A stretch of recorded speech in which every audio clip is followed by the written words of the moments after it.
5 aliens boasted about their battleships, until they witnessed ours.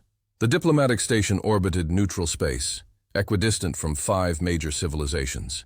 Today, their military commanders had gathered to compare naval strength, a tradition among spacefaring powers that was equal parts cultural exchange and subtle intimidation. Admiral Krell of the Valorian, Empire spoke first, his crystalline form gleaming with pride. Our flagship, the Eternal Dominion, displaces 3 million tons, armed with quantum destabilizers, capable of sustaining siege for 2 years. Impenetrable shields. Commander Vexthor of the Thren Collective pulsed with bioluminescence. Our vessels operate in distributed swarm formation. 10,000 ships, each adaptive, each capable of independent tactical thought. We are Legion, the Kepler Syndicate's representative, Captain Morn, gestured with a manipulator limb. Our battleships utilize dimensional folding technology. We don't just occupy space. We collapse it. Your weapons pass through empty air, and so on. Each civilization showcasing decades of military development, each confident in their superiority. When it came time for Earth's representative, Commander Marcus Webb, a human in his 60s with quiet eyes, he simply smiled. "Would you like to see ours?" he asked. The aliens exchanged glances. Humans had only recently achieved spacefaring status. Their military was theoretical at best. This would be entertaining. "Display your vessel," Admiral Krell commanded, almost gently, like a parent indulging a child.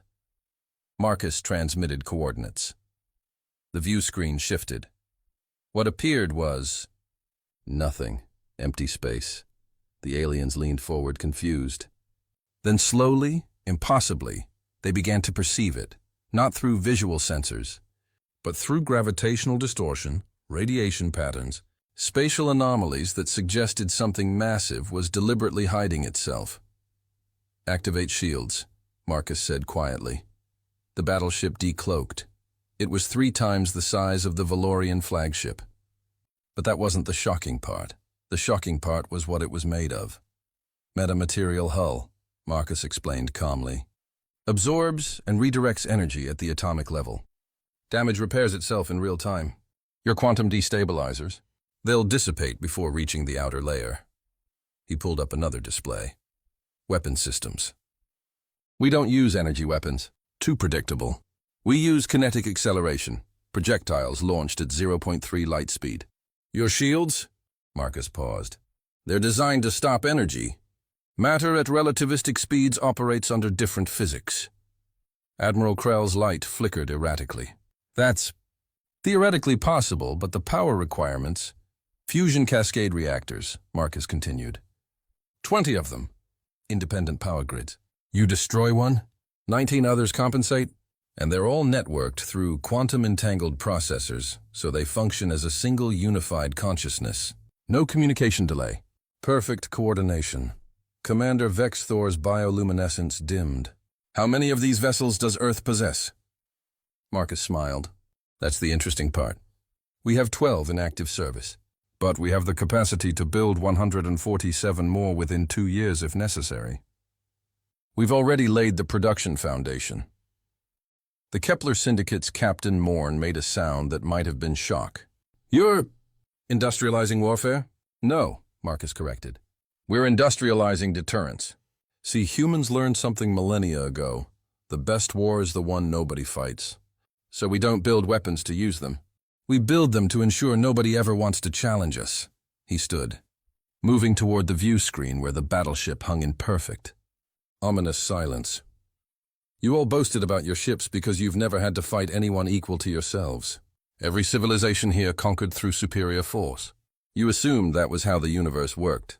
But humans, we spent 3,000 years learning that strength without wisdom leads to extinction. Marcus pointed at the vessel. Every system on that ship is redundant. Every redundancy has a backup. We designed it assuming we'd lose half our fleet and still win.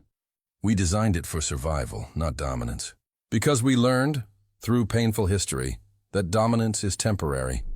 Survival is forever. The 5 alien commanders stood in absolute silence. Finally, Admiral Krell spoke. Why reveal this now? You could have maintained the advantage through secrecy. Marcus turned to face them directly. Because we're not interested in advantage. We're interested in peace. But peace requires respect. And respect requires understanding that we can destroy you just as easily as you can destroy us. So maybe we all agree to stop posturing and start cooperating? He extended his hand, a gesture older than space travel itself. Humanity doesn't want your territory. We don't want your resources. We want to exist, and we want you to exist. But we're done being treated like a developing species by civilizations that are simply better at war. We're equal now. Act accordingly.